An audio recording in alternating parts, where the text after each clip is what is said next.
नमस्कार, मैं राहुल सिंह एडवोकेट। आज हम बात करेंगे डॉटर्स का राइट प्रॉपर्टी पे कब होता है और कब नहीं होता है। वीडियो को स्टार्ट करने से पहले अगर आपने मेरे चैनल को सब्सक्राइब नहीं किया है तो उसे सब्सक्राइब कर लें, बेल बटन को प्रेस कर लें ताकि मैं जो भी आगे वीडियो हम बनाते रहें वो आपको उसका नोटिफिकेशन मिलता रहे। तो वीडियो हम स्टार्ट करते हैं। डॉटर्स का राइट एंसेस्टर प्रॉपर्टी के अंदर जुड़ा 2005 के बाद, जब हिंदू सक्सेशन एक्ट के अंदर 2005 में एक अमेंडमेंट लाई गई और उसमें ये डाला गया कि जो डॉटर्स हैं उनका भी वही इक्वल राइट है जो एक बेटे का रहता है एंसेस्ट्रल प्रॉपर्टी के अंदर। अच्छा, एंसेस्ट्रल प्रॉपर्टी और सेल्फ एक्वायर्ड प्रॉपर्टी, ये दो प्रॉपर्टी जो हिंदू सक्सेशन एक्ट के अंदर मेंशन है वो क्या होती हैं ये जान लेते हैं। एंसेस्ट्रल प्रॉपर्टी यानी जी को पार्सनरी प्रॉपर्टी, जैसा कि हिंदू सक्सेशन एक्ट के अंदर इसकी डेफिनेशन दिया गया है। या फिर दूसरी होती है self acquired property. Self acquired property वो प्रॉपर्टी होती है जिसे आप मान लीजिए फादर हैं तो उन्होंने जो खुद की खरीदी हुई प्रॉपर्टी, खुद की कमाई हुई प्रॉपर्टी, वो उनकी सेल्फ एक्वायर्ड प्रॉपर्टी है। वो प्रॉपर्टी उन्हें विल से भी मिल सकती है, गिफ्ट डीड के द्वारा, किसी और के द्वारा गिफ्ट डीड के थ्रू भी मिल सकती है, वो उनकी सेल्फ एक्वायर्ड प्रॉपर्टी है। दूसरी होती है एंसेस्ट्रल प्रॉपर्टी। एंसेस्ट्रल प्रॉपर्टी जैसे कि पैतृक संपत्ति, पुश्तैनी जायदाद या पीढ़ी दर पीढ़ी आने वाली प्रॉपर्टी। वो प्रॉपर्टी जो 4 पीढ़ियों से जो चली आ रही हो अनडिवाइडेड, जिसका शेयर ना हुआ हो, वो एक प्रॉपर्टी जिसमें पहले सिर्फ बेटे का हक होता था। 2005 के बाद हिंदू सक्सेशन एक्ट में अमेंडमेंट के बाद उसमें बेटी का हक भी डाल दिया गया, लेकिन उसके बाद भी बहुत सारी सुप्रीम कोर्ट की जजमेंट्स रहीं जो कॉन्फ्लिक्टिंग रही। इसमें एक कन्फ्यूज़न थी कि जो फादर अगर 9/9/2005 से पहले एक्सपायर हो गए हैं, जिनकी मृत्यु हो गई है, उसमें जो एंसेस्ट्रल प्रॉपर्टी का राइट है डॉटर्स का नहीं बनता। लेकिन Vinita Sharma versus Rakesh Sharma supreme court की एक लैंडमार्क जजमेंट आई जिसमें ये कहा गया कि डॉटर्स का राइट इसके बावजूद कि फादर की मृत्यु 9/9/2005 से पहले हो गई थी, वो जिंदा थे या नहीं थे, इससे फ़र्क नहीं पड़ता। बाय बर्थ डॉटर का जो राइट है एंसेस्ट्रल प्रॉपर्टी में वो रहेगा। यानी अब ये लॉ क्लियर कर दिया गया विनीता शर्मा वर्सेस राकेश शर्मा की जजमेंट के बाद कि डॉटर्स का राइट एंसेस्ट्रल प्रॉपर्टी में बाय बर्थ रहेगा। लेकिन ये जो जजमेंट हुई थी इसमें बात की गई थी सिर्फ को पार्सनरी प्रॉपर्टी की, यानी कि एंसेस्ट्रल प्रॉपर्टी की। अब दूसरा जो इशू आया ये आया कि क्या सेल्फ एक्वायर्ड जो प्रॉपर्टी है फादर की, उसमें डॉटर्स का भी वैसे ही हक रहेगा जैसे को पार्सनरी प्रॉपर्टी में रहेगा। जैसे कि अगर फादर की सेल्फ एक्वायर्ड प्रॉपर्टी है और फादर उसे इंटरस्टेट उनकी मृत्यु हो जाती है, इंटरस्टेट मतलब जब उन्होंने उस प्रॉपर्टी को किसी का विल के द्वारा या गिफ्ट डीड के द्वारा जगह से मतलब उसको छेड़छाड़ नहीं की है, किसी को नहीं दी है, वो उनकी मृत्यु वैसे ही हो गई बिना उसे पार्टीशन किए या किसी को दिए, तो वो उस इंटरस्टेट प्रॉपर्टी में, सेल्फ एक्वायर्ड प्रॉपर्टी में क्या डॉटर का भी वैसे ही हक रहेगा जैसे बेटे का रहता है। ये क्वेश्चन आया सुप्रीम कोर्ट के सामने अरुणाचला गोंडोर वर्सेस पुन्नुसैमी में। इस जजमेंट में सुप्रीम कोर्ट ने 2 चीज़ों को बिल्कुल ही क्लियर किया। पहला, बेटी का हक सेल्फ एक्वायर्ड प्रॉपर्टी में फादर की।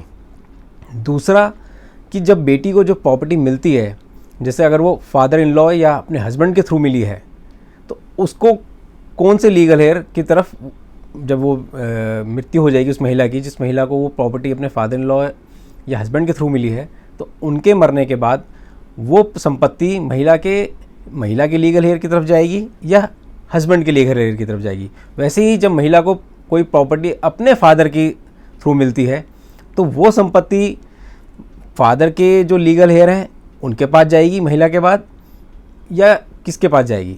इन 2 चीज़ों को अरुणाचला गोंडोर वर्सेस पुन्नुसैमी में डिस्कस किया गया और इस जजमेंट के बाद, इस लैंडमार्क जजमेंट के बाद बिल्कुल क्लियर कर दिया गया कि महिला का हक यानी डॉटर का हक सिर्फ को पार्सनरी प्रॉपर्टी में नहीं बल्कि सेल्फ एक्वायर्ड प्रॉपर्टी में भी होता है।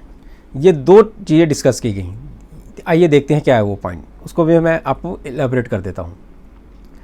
पहला पॉइंट कि जो फीमेल हिंदू जब वो उनकी मृत्यु होती है और वो अपने पीछे कोई भी इशू नहीं छोड़ जाते हैं, तो उस प्रॉपर्टी को अगर उन्होंने इनहेरिट किया है अपने फादर या मदर से, तो वो जाएगी उनके फादर या मदर के लीगल हेयर्स के पास। अगर महिला हिंदू मरती है बिना किसी इश्यूज़ के, मतलब और उनकी जो प्रॉपर्टी है उन्होंने अगर वो फादर इन लॉ से ली है या अपने हस्बैंड से उनके पास कोई प्रॉपर्टी आई थी और वो बिना उसे आगे किसी को वसीयत के बिना अगर उनकी मृत्यु हो जाती है, तो वो प्रॉपर्टी जो हस्बैंड के लीगल हेयर्स हैं उनके पास जाएगी। और अगर महिला की मृत्यु होती है प्रॉपर्टी, चाहे वो फादर की तरफ से आए हो या फादर इन लॉ की तरफ से आई हो, अगर उन मरने के बाद उनके पीछे अगर उनके हस्बैंड और बच्चे अगर जीवित हैं तो वो प्रॉपर्टी उनके हस्बैंड और उनके बच्चों के पास चली जाएगी, यानी वो उसके वारिस हो जाएंगे। दूसरा जो सुप्रीम कोर्ट ने डिसाइड किया, वो डिसाइड किया का भी हक सेल्फ एक्वायर्ड प्रॉपर्टी में उतना ही है जितना कि बेटे का। मतलब अब सेल्फ एक्वायर्ड प्रॉपर्टी में भी सुप्रीम कोर्ट ने कोई डाउट नहीं छोड़ा, किसी तरह को ये नहीं कहेगा आगे बेटा कि अगर ये सेल्फ एक्वायर्ड प्रॉपर्टी थी फादर की, अगर वो बिना वसीयत के गए हैं तो उस पर सिर्फ मेरा ही हक रहेगा, बेटी का भी उस पर उतना ही हक रहेगा। अच्छा, अब ये तो हुआ कि बेटी का क्या क्या हक है। जैसे कि बेटी का जो हक को-पास्टनरी एंसेस्ट्रल प्रॉपर्टी में सुप्रीम कोर्ट ने बिल्कुल सेट कर दिया है कि बाय बर्थ है, जैसे कि बेटे का रहता है। सेल्फ एक्वायर्ड प्रॉपर्टी में भी अगर फादर ने उसको आगे वसीयत नहीं किया है तो बेटी का उतना ही हक है जितना बेटे का है। किस कंडीशन में बेटी का हक ancestral property self acquired property में नहीं रह जाता?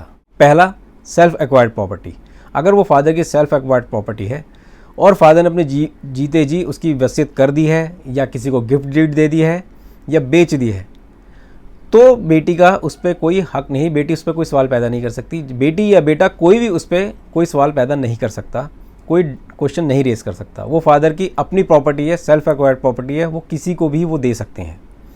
हाँ, अगर फादर उसे बिना वसीयत की बिना ही अगर उनकी मृत्यु हो जाती है तो वो प्रॉपर्टी सेल्फ एक्वायर्ड प्रॉपर्टी बराबर हिस्सों में जो भी होंगे, चाहे वो बेटी या बेटा, उनमें बटेगी।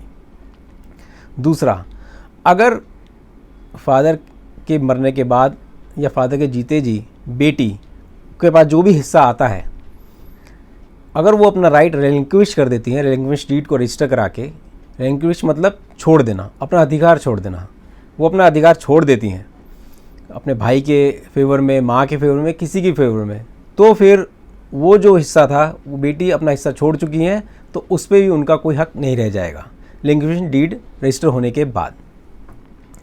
तीसरा है जो कि एक्ट के अंदर ही अमेंडमेंट में, जिसे सुप्रीम कोर्ट ने भी नहीं छेड़ा, ये कि अगर 20 दिसंबर 2004 से पहले कोई पैतृक संपत्ति यानी कि एंसेस्ट्रल प्रॉपर्टी, पुश्तैनी या पीढ़ी दर पीढ़ी चलने वाली प्रॉपर्टी, उसका पार्टीशन 20 दिसंबर 2004 से पहले हो चुका है, पार्टीशन हो चुका है या वसीयत के थ्रू किसी को दी जा चुकी है या किसी और को बेच दी गई है, ये जो भी हुआ है, मतलब उसका एलिनेशन और डिस्पोजिशन हो चुका है प्रॉपर्टी का प्रॉपर तरीके से, तो उस प्रॉपर्टी को जो महिला है वो चैलेंज नहीं करेगी अगर 2004 से पहले वो हो चुका है तो प्रॉपर तरीके से पार्टीशन हुआ है, रजिस्टर्ड पार्टीशन हुआ है या उसका वसीयतनामा हो चुका है, किसी को दे दी गई है, तो बेटी उस पर हक अपना नहीं मांग पाएगी।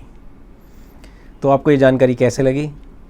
अगर आपका कोई डाउट या कोई कन्फ्यूज़न या कोई भी क्लैरिफिकेशन है तो डिस्क्रिप्शन बॉक्स में दिए गए ईमेल में आप मुझसे कांटेक्ट कर सकते हैं या कमेंट बॉक्स में भी कमेंट आप अपना जो भी क्वेरी है वो डाल सकते हैं।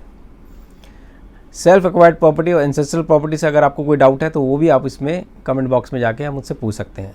हालांकि मैं आपको फिर से रिवाइज़ करा देता हूँ कि सेल्फ एक्वायर्ड प्रॉपर्टी वो प्रॉपर्टी जो कि खुद की खरीदी और खुद की कमाई जाती है, वो विल के द्वारा भी हो सकती है, गिफ्ट डीड के द्वारा भी आ सकती है। लेकिन जो एंसेस्ट्रल प्रॉपर्टी है वो कम से कम 4 पीढ़ियों उधर अनडिवाइडेड अनपार्टीशन जो प्रॉपर्टी चलती आ रही होती है उसे कहा जाता है एंसेस्ट्रल प्रॉपर्टी, जिस पे जन्म से ही अधिकार होता है। अगर आपको मेरी वीडियो अच्छी लगी तो लाइक, शेयर और सब्सक्राइब जरूर करें अगर आपने अभी तक सब्सक्राइब नहीं किया है, और बेल बटन को जरूर दबाएं। धन्यवाद।